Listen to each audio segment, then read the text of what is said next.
ओम श्रीमन्नारायणाय नमः।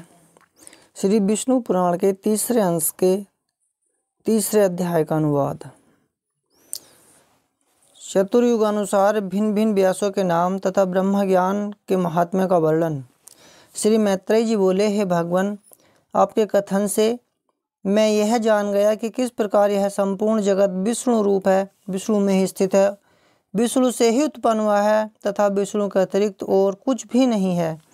अब मैं यह सुनना चाहता हूँ कि भगवान ने वेद व्यास रूप से युग युग में किस प्रकार वेदों का विभाग किया। हे महामुने, हे भगवान, जिस जिस युग में जो जो वेद व्यास हुए तथा वेदों के संपूर्ण शाखा भेदों का आप मुझसे वर्णन कीजिए। श्री पराशर जी बोले, हे मैत्रेय, वेद रूप वृक्ष के सहस्रों शाखा भेद हैं, उनका विस्तार से वर्णन करने में तो कोई भी समर्थ नहीं है, अतः संक्षेप से सुनो। हे महामुने, प्रत्येक द्वापर युग में भगवान विष्णु व्यास रूप से अवतरण होते हैं और संसार के कल्याण के लिए एक वेद के अनेक भेद कर देते हैं। मनुष्यों के बल, वीर्य और तेज को अल्प जानकर वे समस्त प्राणियों के हित के लिए वेदों का विभाग करते हैं। जिस शरीर के द्वारा वे प्रभु एक वेद के अनेक विभाग करते हैं, भगवान मधुसूदन की उस मूर्ति का नाम वेद व्यास है। हे मुने, जिस जिस मनवंतर में जो जो व्यास होते हैं और वे जिस जिस प्रकार शाखाओं का विभाग करते हैं, वह मुझसे सुनो। इस वैवस्वत मनवंतर के प्रत्येक द्वापर युग में व्यास महर्षियों ने अब तक पुनः पुनः 28 बार वेदों के विभाग किए हैं। हे साधु श्रेष्ठ, जिन्होंने पुनः पुनः द्वापर युग में वेदों के 4-4 विभाग किए हैं, उन 28 व्यासों का विवरण सुनो। पहले द्वापर में स्वयं भगवान ब्रह्मा जी ने वेदों का विभाग किया था। दूसरे द्वापर के वेद व्यास प्रजापति हुए। तीसरे द्वापर में शुक्राचार्य जी और चौथे में बृहस्पति जी व्यास हुए तथा पांचवें में सूर्य और छठे में भगवान मृत्यु व्यास कहलाए। सातवें द्वापर के वेद व्यास इंद्र, आठवें के वशिष्ठ, 9वें के सारस्वत और 10वें के त्रिधामा कहे जाते हैं।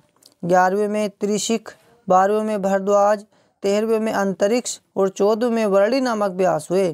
15वें में त्रय्यारुण, 16वें में धनंजय, 17वें में क्रतुंजय तथा तदंतर 18वें में जय नामक व्यास हुए। फिर 19वें व्यास भारद्वाज हुए। भरद्वाज के पीछे गौतम हुए और गौतम के पीछे जो व्यास हुए वे हरियात्मा कहे जाते हैं। हरियात्मा के अनंतर बाजसरा व मुनि व्यास हुए तथा उनके पश्चात सोम सुष्म वंशी तृणबिंदु 23वें व्यास कहलाए। उनके पीछे भृगुवंशी ऋक्ष व्यास हुए जो वाल्मीकि कहलाए। तदंतर हमारे पिता शक्ति हुए और फिर मैं हुआ। मेरे अनंतर जातुकर्ण व्यास हुए और फिर कैष्ट द्वापन। इस प्रकार ये 28 व्यास प्राचीन हैं। इन्होंने द्वापर आदि युगों में एक ही वेद के 4-4 विभाग किए हैं।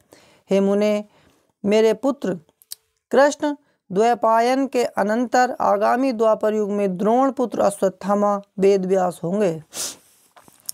ओम, यह अविनाशी एकाक्षर ही ब्रह्मा है।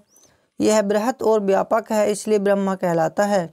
भूरलोक, भूवरलोक और स्वरलोक के तीनों प्रणव रूप ब्रह्मा में ही स्थित है और प्रणव ही ऋक, यजु, साम और अथर्व रूप है। अतः उस ओमकार रूप ब्रह्मा को नमस्कार है, जो संसार की उत्पत्ति और प्रलय का कारण कहलाता है तथा महतत्व से भी परम गुह्य सूक्ष्म है।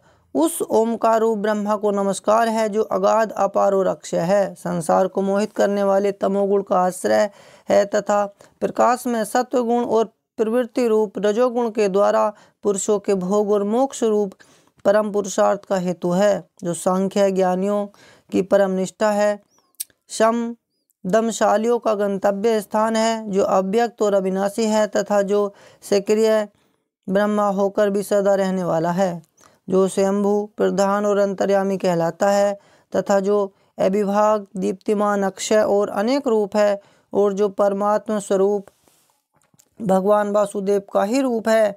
उस ओमकार रूप परम ब्रह्मा को सर्वदा बारंबार नमस्कार है।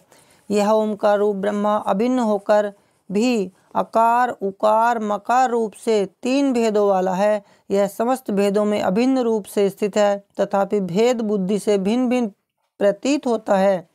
वह सर्वात्मा ऋग्मय, साममय और यजुर्मय है तथा